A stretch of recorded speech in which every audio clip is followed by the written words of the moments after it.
And we have Mike from around the world. Is that you? That is me. God bless you, Sister Heidi. God bless you. How are you? I'm doing good. Oh, I'm on the hot seat tonight. Are you on the hot seat? Yep. Oh, we have lots of questions. So much is going on around the world. Can you help us? Let's go. Well, where do you want to start? Anywhere. Anywhere is fine. There's a lot going on, huh? Yeah. Can you tell us about Venezuela? Ooh, dark place. It's a Yeah. very dark place. Venezuela is. I think it's all coming to a head, but by the way, that area is a corridor. Um, Venezuela and all those Haiti, all those places up there. It's a corridor. It's a problem spot, a military problem spot. Mm.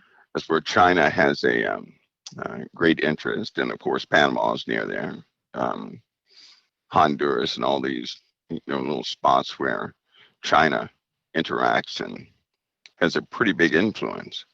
Mm. Um, so if we can actually uh, subdue that place, America could be protected in its some of its more vulnerable parts. That leads up to Cuba, by the way, and Cuba is a staging area for Russia, Mm. right? That's already a problem. Mhm. So, but Venezuela is it's very dark, and the only way to really subdue Venezuela is to go into it. It's sad to say, Mhm. because they have Venezuela. The most of the people there, uh, it's a blending of Catholicism with uh, Caribbean Santeria Mm. practices, right? But witchcraft is all over that place. Sorcery Mm. is used all over that place. Shamanic practices, it's a general practice all over that place, and they do some pretty bad things. Like they for some of those practices that take place at least once a week, they have to have living human bones Mm. to for some of their magic. This is every week. So there's a lot of death in that area and it pertains to black magic. Um, so the better that place can be subdued, everybody's going to be in better shape. Mm. Yeah, it's a dark, dark place. Mm-hmm. So it is as spiritually dark as it is physically, and then they Absolutely. had earthquakes going on there too. Yep, Mm-hmm. absolutely. It is corrupted. I mean, corruption is. If a person were to go there and stay there for like a week, they would um, they would likely succumb to the atmosphere. You can feel it. It's a very thick atmosphere of darkness all the way around. It's almost like you're in prison or something. And then the people around there, you can look in their eyes. Many of them want to escape, but they can't. I mean, it's like absolute bondage in that place. Mm-hmm. Right. So when he's teaching the civilians and putting guns in their hands, they don't really have a choice, do they? No, they don't. They Mm-hmm. don't. They don't like it, but they know if they don't do it, their family is not going to make it, Mm-hmm. and their family won't make it. So it's one of those things, and President Trump is he's aware of this, and he's going to make a difference. Most of the crime, most of our enemies utilize Venezuela to get to the USA. Mm-hmm. So if that place is captured, if Cuba is secure, um, Puerto Rico, Venezuela, next to Guyana and all those other places, if they are secure, America can at least have a uh, secure waters in that immediate area because right now they're not secure. They're just not secure, and something tactical is is bound to spill over in a very short time period. Mm-hmm. So is that part of the strategic renaming of the Gulf of America?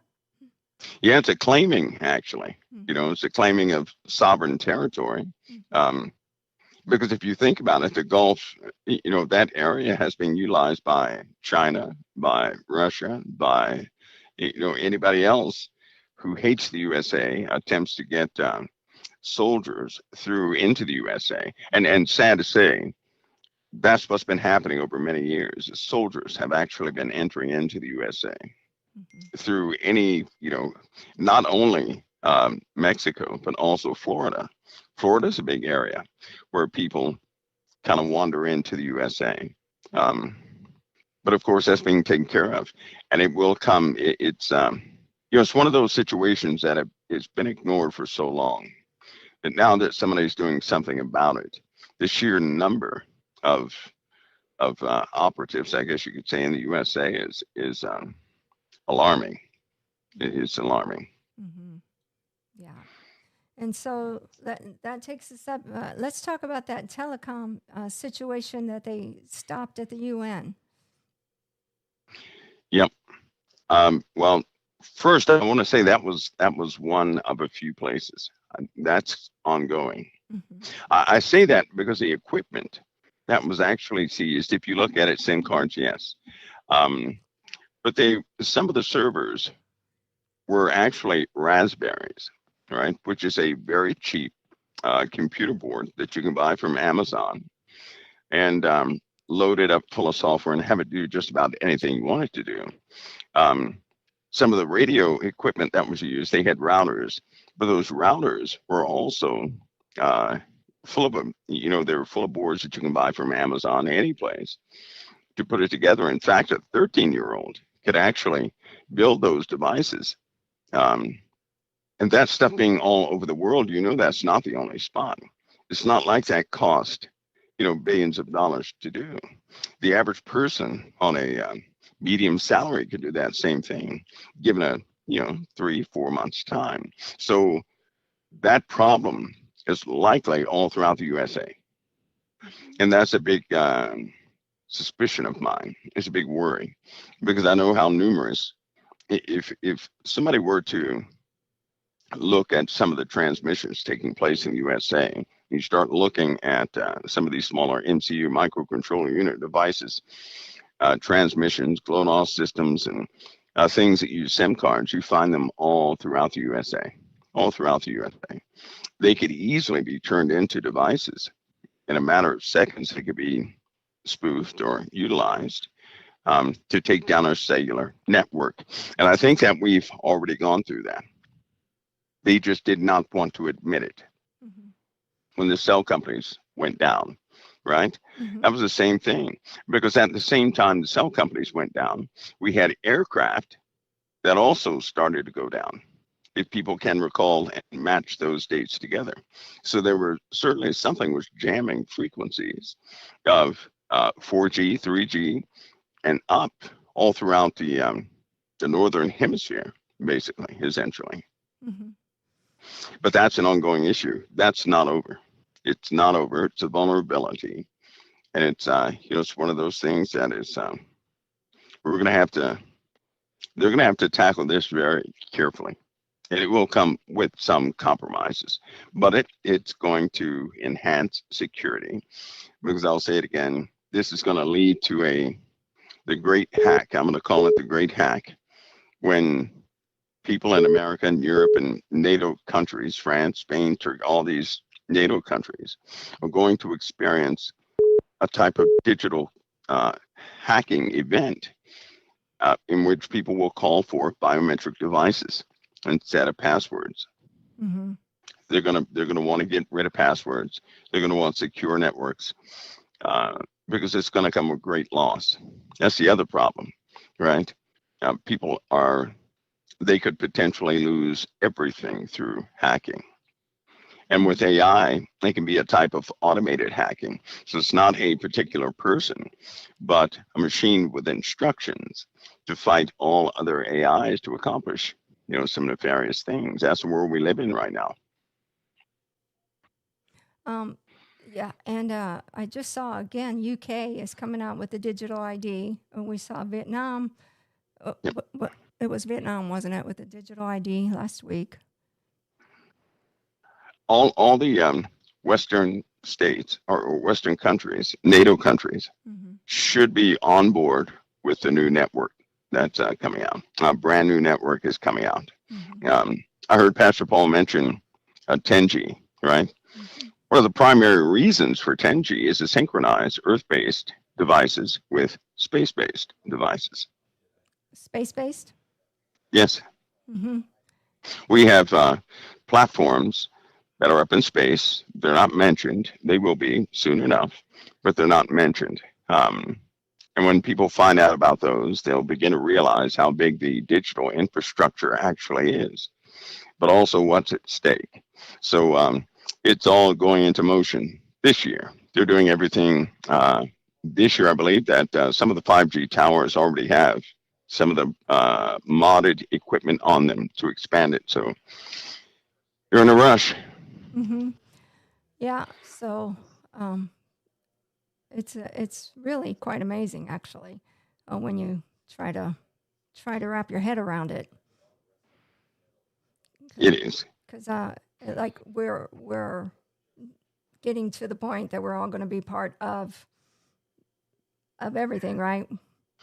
Yeah. Well, if you think about it, we Mm-hmm. already are. Mm-hmm. Look at our dependency on technology, Mm-hmm. right? So the first step was getting people comfortable with devices. Mm-hmm. The second step was to get people to depend upon those devices and to see them as harmless.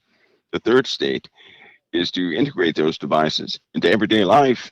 And of course, the final step would be to integrate those devices into the biology of people.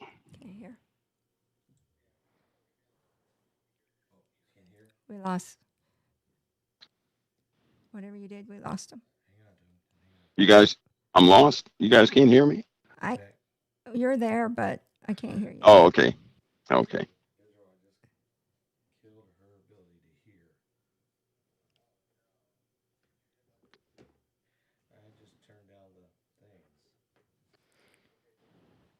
Okay, you there? Testing. Okay. I'm here. Yeah. I'm No. here. Now he's here. Okay, we're back. Yep. All We're right. back. Go ahead. I'm sorry, Mike. All right. Mm-hmm. Anyway, no, I was just saying about the uh, getting people ready for integration with digital devices. Mm-hmm. Here's one small thing, like television, right? Mm-hmm. Um, Back in, I think it was like 2000 or something like that, there was a conversation about television, and they're doing everything they said they would do. First, there will be millions of channels, right? Right. So many channels, the person will not be able to really watch them all at once, and to surf through Hulu and all these other places, it's going to become quite redundant. So a different device is being developed that has something to do with the eye, and basically whatever your mood is, what you're thinking, or whatever your brain waves indicate, it'll start switching through streams to give you exactly what you want. But they know that people normally don't stay and watch the same television show the whole way through. So this device will track everything, right? Mm-hmm. So you'll have at least a person will be able to consume, I guess you could say, consume about, I don't know, 15 times more than what they can right now with comprehension of what they've been watching, Mm-hmm. right? Because people are information hungry, and with this device, it works with the eye. It'll be utilized as such. So we're going to see streaming services become these super centers, these super data centers, and of course with the that new device that people will have, they'll have information on demand, right? Mm-hmm. So it'll be much faster than anything else. You won't have to search. You won't have to do that. Uh, they've already mapped the brain, so they know what all your thoughts actually are, and they can interpret that into requests, right? Mm-hmm. So that'll be perfected, and small things like that will be put into everybody's tech base, I guess you could say, which will then create a further dependency upon technology. Mm-hmm. And that's going to be the control mechanism for everybody is technology. Even right now, if a person is not allowed to use a cell phone, if a person is not allowed to get on the internet, their whole world would collapse. Their whole world. Mm-hmm. Um, it's moving to that area to where people will, as soon as they're born, they're going to have some sort of ID that will link them to the network, and there you are. Mm-hmm. There you are. Yeah. Well, it's yeah, it's amazing. It's like we have something like 30 to 50 trillion cells, and all of them are actually down. If you can take them all down to photons, and then you can activate all those photons. Correct? Yeah. Yep. Yeah, they can also. I think with some of the new computer modeling, Mm-hmm. they'll actually be able to track at the cellular level Mm-hmm. everything that's going on in the head. They have certain devices like that. Mm-hmm. Uh, but we're moving into an area that is. It's not a good area because once you go so far, a person has no ability to track what the technology is doing.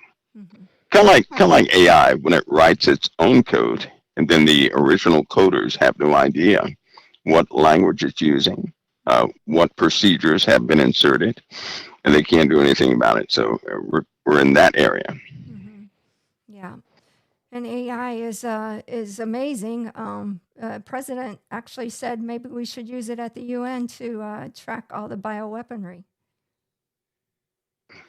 Yeah, that's almost a signal that it's already in motion, or it's it's about to get in motion. Mm-hmm. That'd be a good thing, though, actually, Mm-hmm. Sister Heidi, because we could destroy right now one nation. Mm-hmm. Each nation probably could destroy the earth Mm-hmm. if they had loss of biocontainment of what they've been developing. Yeah. And I think North Korea and Russia are the two worst. Russia, of all nations, would understand this, right? Russia's had some pretty bad accidents, and they vaulted most of their chemical and biological weapons. But so they know the consequences of mistakes, of human mistakes, and what it can actually cost. Um, but North Korea, Kim Jong Un, he has the largest stockpile of chemical biological weapons. Mm-hmm. So that's almost like a message Mm-hmm. to North Korea that we're about to tone you down a little bit. At some point, they're going to have to do something about that. At some point. Yeah, because Russia seconded it right away. They said they agreed. Yeah, they did. Uh-huh. Yep, they did. Yeah, so very interesting. And we can agree on that. Russia also just recently had. I found it very interesting. I was checking on. I follow one of the scientists, and who's a futurist, and they recently had like a futurist conference just this week, and it was their BRICS nations, and even European nations were there. So I found that very interesting, seeing that Trump just said to the European nations, why, I'm not going to continue to do this with Russia and Ukraine as long as you continue to buy oil from them. Well, they're over there having a futurist technological conference in Moscow this week. Yep. So, two things have happened. Mm-hmm. Russia, China, and a few other nations have started their own golden age, essentially. The USA is not quite in lockstep with that. So there's a tug of war right now, right? And Russia's doing, they're going to probe Russia to see how financially stable it actually is. And Russia, so far, has been doing okay. And because they have the support of China, they have the support of some other places. And India is, sad to say, India is also seems to be supporting Russia, right, with Europe. So what the clear picture is this: the USA stands by itself with Israel, right? President Trump understands this. He will, on occasion, he'll throw out hints that this is the way it is, that we have no allies, that other nations can't quite be trusted. And the UN was a good example of that with the language of the recognition of the Palestinian people versus the recognition of Israel as a whole with Jerusalem, not Jerusalem being a part of some other nation's province. Mm-hmm. And Trump was totally against it, but you had all these other nations who started to speak out, and the Syrian president. Everybody ought to keep their eye on this guy. This guy is everywhere. He's been with President Trump. He's been with every single influential leader in the world, and he's gaining respect and ground and everything else. It is abnormal.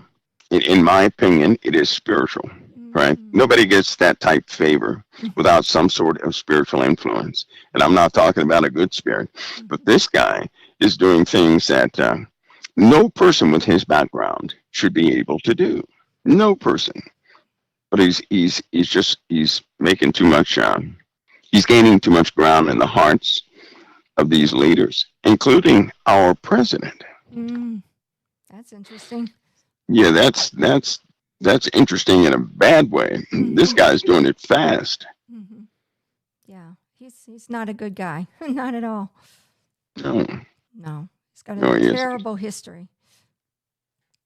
And I even seen that Trump was thinking about getting Bagram Air Base back. I hope so. You think that'll happen? Well, I hope so. Mm-hmm. I really do. In my heart of hearts, I know everything's going to align by way of prophecy. Mm-hmm. Uh, some of what is proposed to be done, because it contradicts with prophecy, I know is wishful thinking, but the attempt is commendable. But I think we're in a time where the pieces are putting themselves in final position, is what it looks like. Mm-hmm. I mean, this is beyond suspicion. This is, there are too many absolutes that are happening right now. And Israel's position, the whole world is calling for their disarmament, essentially, right? For Mm-hmm. them to be subdued. And we know that's only a matter of time. President Trump's the only thing holding back the other nations from doing anything. But I heard something very disturbing, Sister Heidi. Okay. Um, there was a conversation concerning President Trump. They said, just tell him yes. Tell him yes, appease him. Tell him yes. Tell him yes, and then we'll go forward. Just tell him yes. So, in other words, it's almost like by speech. They're going to deceive him by telling him yes to just about everything, right? Mm-hmm. Um, but that's not what they're doing behind closed doors. Just like you mentioned, the conference in Russia, Mm-hmm. you have these other nations who are supposed to be, uh, with NATO, doing things in the best interest of NATO, yet with what President Trump has proposed, not buying the gasoline, you have these same nations, joining conferences with Russia moving forward as far as the futurist conference with technology. It's a big statement. Mm-hmm. That means they're willing to be in the future with Russia, Right. and they're disregarding what President Trump is saying, so they have no intention of following through with what President Trump is proposing. So we have a world that's saying yes to the most powerful leader in the world, but in their hearts they're not with him. They're not, which means when his tenure is over, what happens then? Mm-hmm. Right. What happens then? These guys are setting up for something. It's almost like they're preparing for his departure. And once he departs, the influence he holds is going to be gone, and they can move forward with what they want to move forward with. Now, that's I know it's a somewhat of a morbid thought, but you really can't help but to see it that way or in a similar way once you see the whole picture. Right. And that's what I was saying before. We have to frame everything as if it's, the next election, always about 18 months before the next election. Everything starts moving that way. For Yeah. instance, silencing Charlie Kirk's voice. hmm Yeah, and I believe that was absolute. That was odd. All right, I say that was odd because of this. That guy who assassinated Charlie Kirk, in truth, he may have had his emotions run away with him, right? There may have been an external component to that. And here's why I say that. This will get weird, but I know you like to research. Press Ball says you research everything. So people who get abducted by aliens, they say they got abducted by aliens, right? There's a phenomenon that happens with him. And I should be okay, to say these things, but these people have white spots in their brains. Okay, white spots. These white spots show up on CT scans, all of them across the board, no exception. Now, those white spots, um, that's not dead tissue, that's living tissue. Hmm. This living tissue, the white spots, is not. It is not a sign of any known disease or any known condition, right? So there is a condition where you have white spots on the brain, but that's not it. These are different. All these people have that, but what it does look similar to, and what they found in some of these folks, as far as these folks, all of them have an IQ above a specific level. Number one, these same folks, they have they have increased rads in their system. In other words, they've been exposed to radiation more than the other people have. All of them across the board, no exceptions. Every time they take in the subjects to test, they all come out with the same results. They have these same people have other traits that are similar. But do you remember the Havana syndrome? Yes. Hmm. Okay, they have telltale um, signs that they've been exposed to the Havana syndrome. Hmm.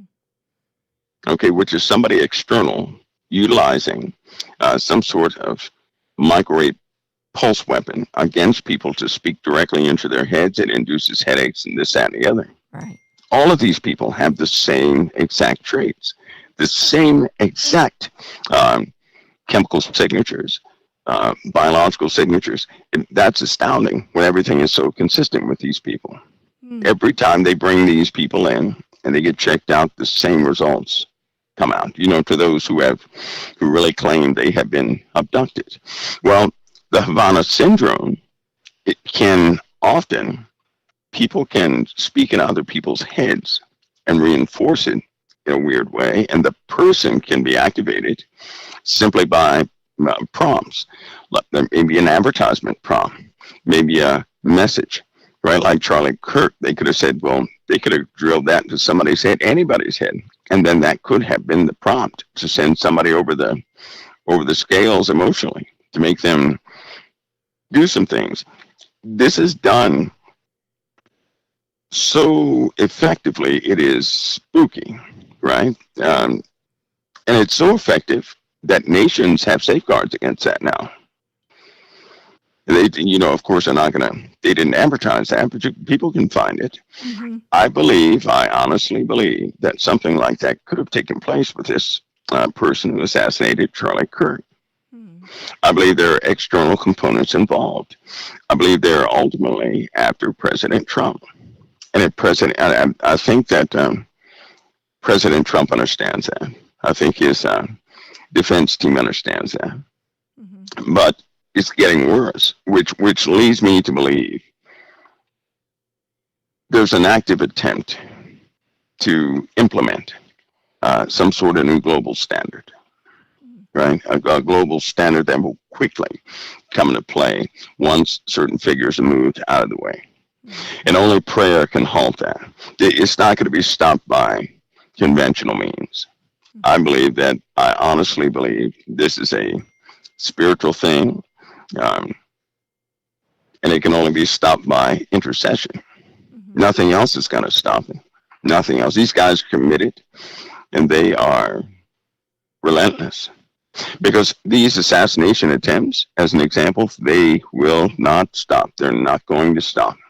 They will not stop. Hmm. Yeah. And they're all starting to look very much like each other too. I don't know if you chalk it up to Hmm. copycat or if you chalk it up to somebody's arranging things. Yeah, I would say somebody's arranging things. Hmm. A copycat is one thing, right? Hmm. Hmm. But to be so effective twice. Hmm. But then here's another telltale trait of Havana syndrome is that there are active things you can do when the event is taking place to cause a person to have cloudy thoughts, as though they have somehow they can deplete vitamin B12 in the system of a person. to make them believe that, to make their thoughts kind of fuzzy. So they see somebody on the roof and they say, "Is that somebody on the roof?" But they have no energy, no enthusiasm to do anything else but to see the person. I find that strange. If you went to an event for the president and somebody's laying down on the roof, why would anybody say, "Is that somebody laying down on the roof with a rifle?" Mm-hmm. Really? Is that they of course they would do something. So something else was happening there too. Right. It's almost like the state of the people that were there was different. Mm-hmm. It was just different. Yes. Interesting thing. The Aviv Clinic here in the villages actually was treating Havana syndrome. Hmm. Yeah. So Yep. just FYI, they're very fascinating. But anyways, Hmm. so what about Pete Hegseth calling everybody to Quantico? What's going on there? All the generals. Well, everybody has to be on the same sheet of music. How Mm-hmm. about that? Okay. It's a, there has to be a there has to be a at some point somebody has to ask the question. Are you loyal to the commander in chief or not? Mm. You can't, because you have a lot of folks in there Mm-hmm. that are they're top brass, yes, but they're not behind the president, and that shouldn't be. It's okay to have checks and balances, but ultimately, um, you have to have those who would support and to carry out orders that they're given, not question every order that they're given. And so there's an issue in leadership from time to time where people are hesitant or they talk too much, right? Mm-hmm. Or they leave their phone on and they start, talking trash and they think that nobody knows it. So to announce that publicly, to let that be public, should let everybody know what that is. If it were very, very serious, not one person would know that. Nobody would know. Nobody assembles your top brass into one area and then everybody knows where they're going, right? If it Right. were serious, nobody would know. Mm-hmm. Yeah, that Everybody would makes hear sense. about that after the fact, right? Mm-hmm. Right. So this is about accountability. Who's loyal, who's not, who's going to stand by their oath, and who's going to break their oath. One of those type things. Mm-hmm. So there's an ongoing filtering of people taking place because before certain moves are made, they have to make sure that everybody's on the same team, and that should let everybody know that there is a type of operation that is soon to take place, and it will require uh, absolute loyalty, understanding. Um, that normally means when they take big steps, people are not going to understand why it's being taken, and not in all degrees. And so you need absolute cohesion in the chain of command when things like that take place. And so we're seeing the beginning of that. Mm-hmm. Everybody's coming to an understanding. Hmm. Yeah. Absolutely. So, speaking of that, trying to make sure that we have cohesion in the Secret Service, how does an escalator get stopped in the middle of them trying to go up at the First Lady and the President? Well, that is the UN. Mm-hmm. Okay, that place is like a dusty hotel. Mm-hmm. It is, if anybody's ever been there, but and it's weird too. Uh, they don't exactly. Sometimes they do little things on purpose, and they ignore a lot. Although it looks bad, right? Because it looks like somebody did Mm-hmm. that on purpose. It That's what it does. looks like. It does. Because those elevators can be controlled. Mm-hmm. That's a fact. You have a person Mm-hmm. uh, controlling those elevators, and that's their only job. But if you take a glance at the person that was part of the security that stands up with the speakers, Mm-hmm. then you'll get a good clue in who they hire for security. Right? They're not. I don't think they're quite up to par Mm-hmm. as far as their job is concerned. And the president coming in there, you would think they would have taken extra steps to ensure security, ensure the systems are okay. I just don't believe that was done. I think that people have disdain such disdain for President Trump that some people have personal feelings so strong, they're not going to go an extra step to make sure his security is okay. And then you have other people higher up, they're not going to ensure that their subordinates ensure that extra security is taken. I just think there's a lapse in security at the UN. I think it's a place that's divided. The UN their role is not quite defined as far as the president's concerned, right? Is that you have a place that does not like his comments against them. So one of those situations, that's why his it's not acceptable.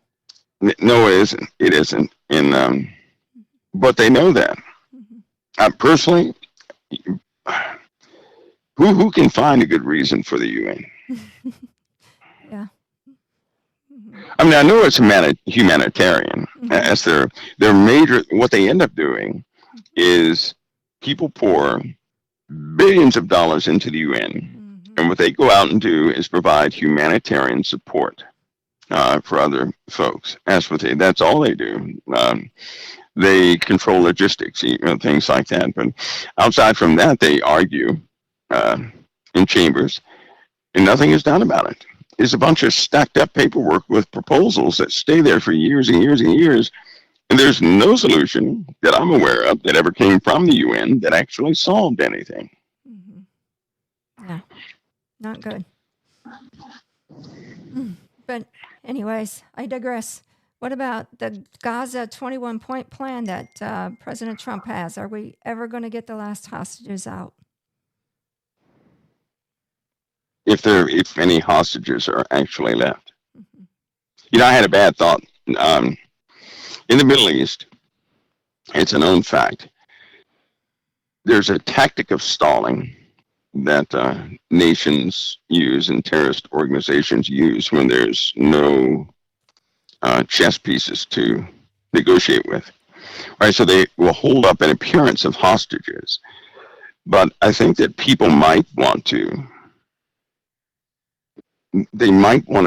really consider that those hostages may not be there.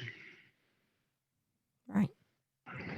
And I know nobody wants to hear that, but yet there's not enough empathy.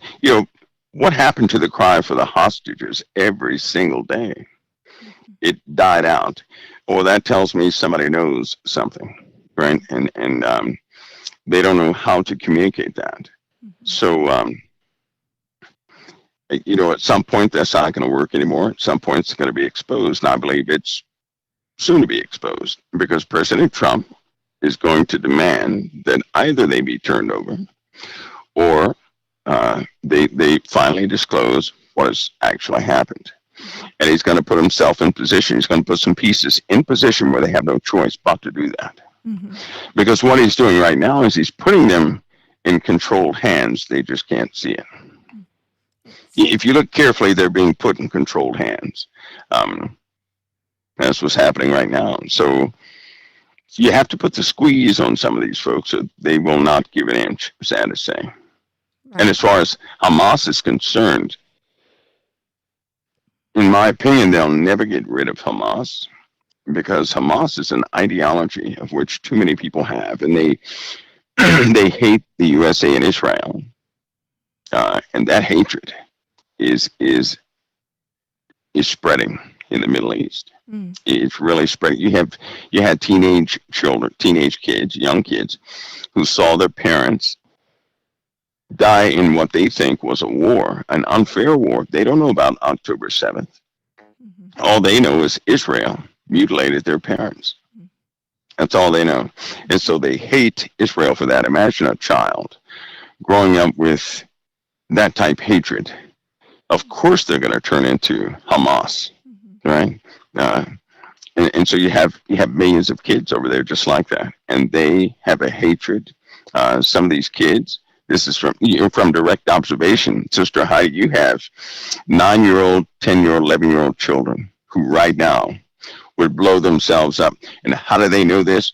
They have these situations Mm-hmm. where the kid does not know it. The kid believes they're real explosives. They have situations and they'll put a kid through a scenario and the kid does not know it's a scenario.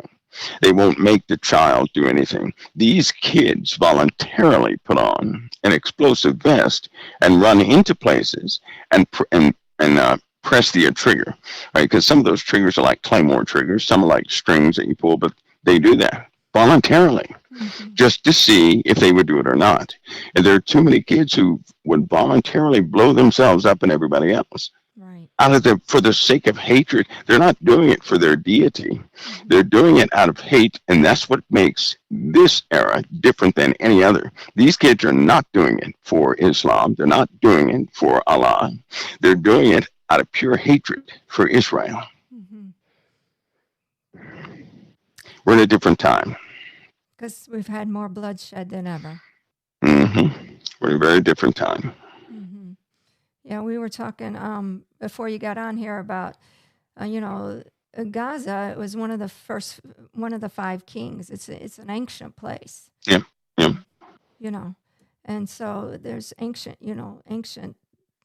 entities emanating from Gaza, you know. absolutely. Mm-hmm. Yeah, they are. Yeah. So, and the bloodshed that has happened over the years and the years and the years, and now, as you said, the bloodshed continues, and it's just the hate is Yeah, ingrained. it's growing. It's growing. But by prophecy, we know the Lord will put an end to it, but only He can. Nobody else can. It's another factor. Uh, People may try to subdue that area. Everyone has failed. Mm-hmm. Everyone has failed. And according to prophecy, only God can do that near the end. But we're close anyway. There are some things that we'll go through and see that where people will begin to make sense of that situation if they still have the word, because we'll also have a famine of the word of God too. Mm-hmm. Yeah. Yeah. So, what do you think about Charlie Kirk? Do you think we're going to have revival out of that movement? I think many have picked up the mantle. Mm-hmm. One of a lot of people. I take a lot of heat for things like this. I do Mm-hmm. because I like to tackle the tough things. A lot of people thought that Charlie Kirk was racist or something, right? Mm-hmm. Uh, they get the little sound bites and they hear things. Mm-hmm. They pull them out of context. The truth is, Charlie Kirk discussed things in a common language. In this world that we live in, certain races will have you omit certain comments and things because they are, because only they can say that. It's almost like if I were to tell you, well, I can call this person stupid, but you can't.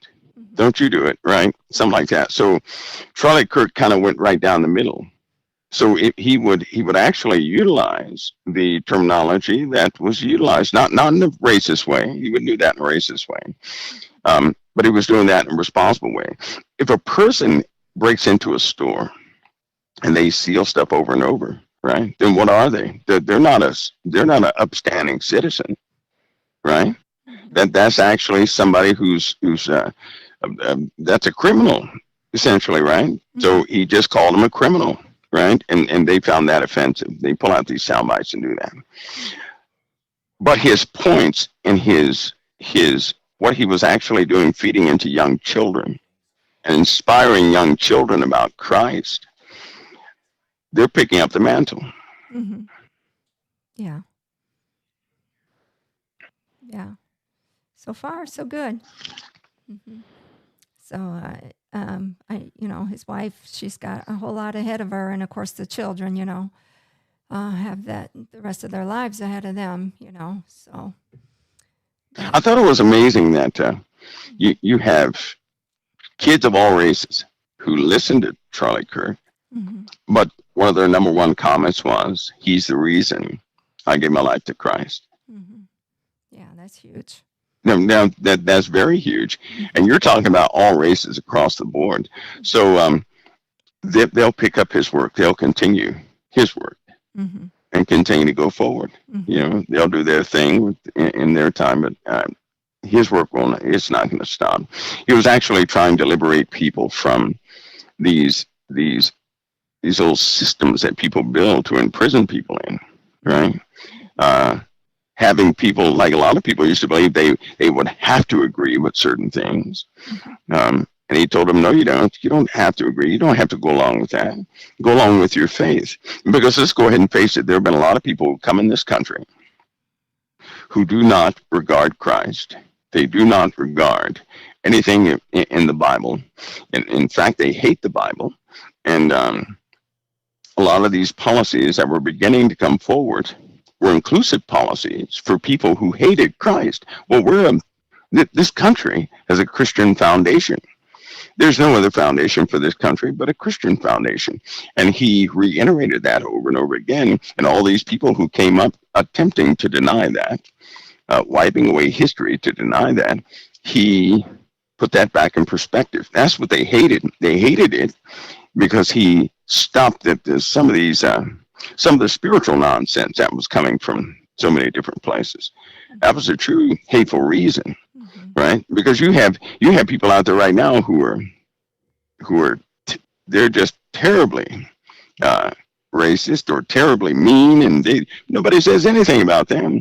Charlie Kirk, what made him different is he stood with Christ. That was a difference. And so Christ, let's go ahead and face it, that is a subject hated by quite a few people in America. They do not like Christ. And if you mention the Bible, that's when their faces change. Yeah. So everybody in the chat room is asking me to ask you about James Comey. James Comey? Yeah. What about James Comey? What's going to happen with him? People should watch. They got to watch, because sometimes a suggestion can be taken as fact, right? And sometimes these suggestions that are made, they may be someone's intent in the background, but that doesn't make it an event that will actually take place. And I would say that people are going to be held accountable for things that have happened, right? And if they have been involved in some nefarious things, some things that were against, American ideologies, they're going to be held accountable. Period. If they weren't, they're going to be free to go. But if they were, it's going to be brought up. Yeah. It'll be brought up before the people. It's not like they're going to prosecute somebody and nobody knows what it was about. No, they're going to put it before the people. They're going to be totally transparent with it. And if they have been involved in or did some things they shouldn't have done, it'll be presented to the people. It'll be taken to court, proven, and the outcome will be the outcome. After a while, I just get tired of my tax dollars going for all this legal stuff. Yeah. But what about the comets? They say there what are we supposed to have 7 more comets before the end of the year, and Yeah, we have a type irregular grouping of objects that'll be here this year. So 2025 is a very strange year concerning that. But hey, these objects are going to become more and more numerous. I just hope that we're going to get beyond the point of research and discovery, and we're going to have to deal with ramifications of what we talked about. And so I hope that people they have some sort of mitigation plan for when these things begin to breach. Because, people are not going to have to prove to anybody that we're in trouble from the heavens. Nobody will have to prove that. It's going to be a weekly, it'll be a devastating thing every single week that somebody's going to have to encounter. And we're going to have to really learn quick how to live in a world full of ash, full of debris, full of a changing sky, with a bunch of new substances and chemicals we haven't dealt with before. We're moving towards that quickly. Some of these objects that are coming by, it's almost like they're heralding that. But there is a marker. There is a marker. People will see 2 huge comets with long tails crisscross. That crisscross should stay up in the sky about 3.5 days.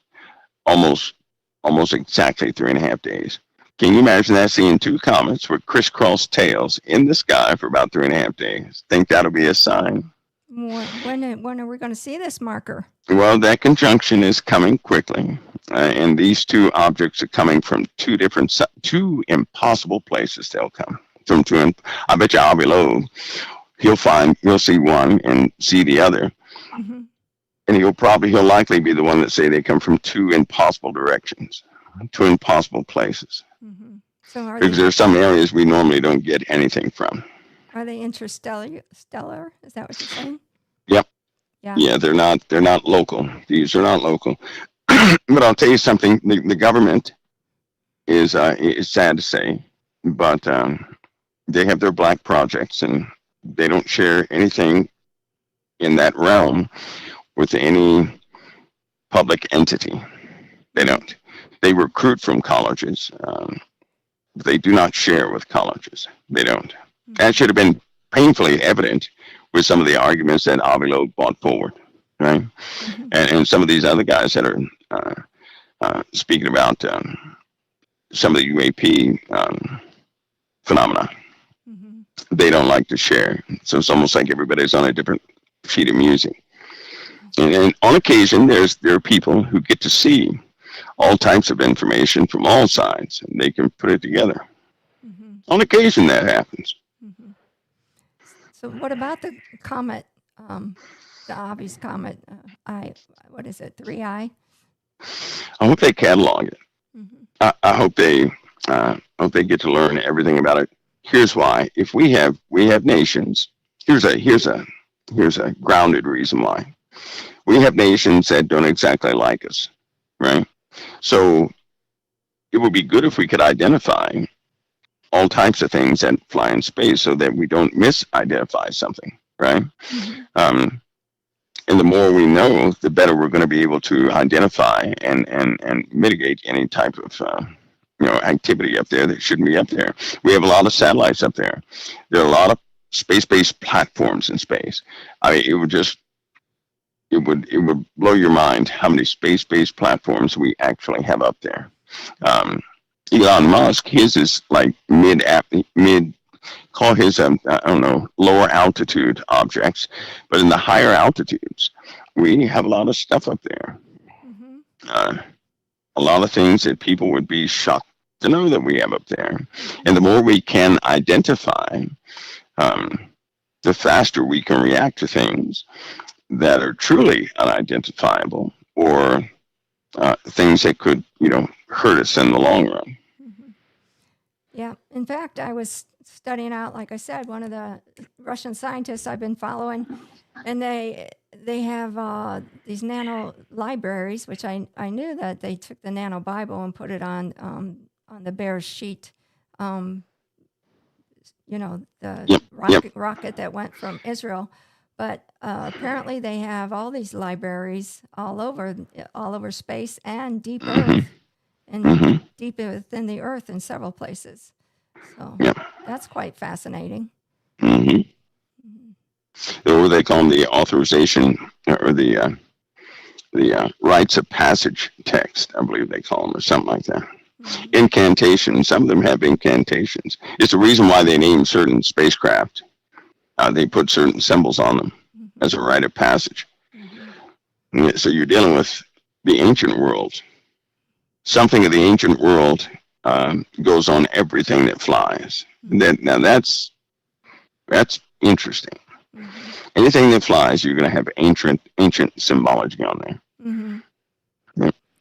And SpaceX also helped get some of those rockets where they needed to go with the libraries. Yeah. Mm-hmm. Yep. Mm-hmm. And we're a lot further along. If you start looking into that stuff, it will take you down a weird road. But then you find out some of that weirdness is quite common. Yeah. It's just that it's just not popular knowledge, or a lot of people just don't know about it. Mm-hmm. Yeah, it's very interesting. In fact, you can sign up and have your name in the library if you want. Yeah, nope, not I. Yeah. Oh, my name in the book of life only. No other books. There you go. The books are open right now. Yeah. We're in the 10 days That's of right. Advent. That's right. That's right. Yes. Yes. All right. Well, you know what? We got to pray for Pastor. He's had that jaw surgery, so he's kind of suffering tonight. But Mm. we thank you for coming on and putting up with me today. You're Heidi. You're like a school teacher. I keep telling you, I have to be on my toes. Okay. And Pastor Paul went around to save me. Yes. He's a good guy. It's an honor, though. It really is an honor. Mm-hmm. It's an honor. Yeah, he's my wingman. He's here. You just can't see him. I will say one thing, though, Sister Heidi, Mm-hmm. to your audience. The audience will soon see what's happening in the world, right? Mm-hmm. It is the responsibility of the body of Christ to take care of the restaurants where you get good food, right? So it's their responsibility not to let the restaurant fail, which is your ministry and other ministries, or don't let them fail. That's the responsibility of those who eat at that. If I eat at a restaurant and I like the food, I'm going to make sure it never goes anywhere, right? Mm-hmm. It's their responsibility. And I say that because it's there are activities in the earth that if people are not careful, it'll just slip their mind and they will assume a lot, not knowing the facts. And once you start assuming, you can become a bit cold or reluctant to do things. And God does love a cheerful giver. And a cheerful giver is one that has a desire to see something go further, right? Also, the last one is, if you want better food, provide for the restaurant, and you'll get the best food that could ever be delivered. And the Lord does that, because any vessel, if the people look to a certain direction for anything, and they start to sow into that place, God will supernaturally fill that place up for the exact thing they need. That principle I know very well. Mm-hmm. The Lord will do it every single time. Amen. Yeah. Amen. Thank you for that. Well, Sister Heidi, God bless you, and Pastor Paul. Get well, brother. Yes. All right. Don't say anything. Yeah. I can imagine. I'm rubbing my jaw. Yeah. I can only imagine. Yeah, they dug in there for 3 hours and then gave him a bone graft. So, yeah. Okay. Mm-hmm. Ouch. Yeah. But thank you so much for being with us tonight. And we always thank you for all of the knowledge that you give us. It's always an honor, Sister Heidi. Mm-hmm. All right. God bless you and Pastor Paul. God bless. All right. Bye. Bye-bye.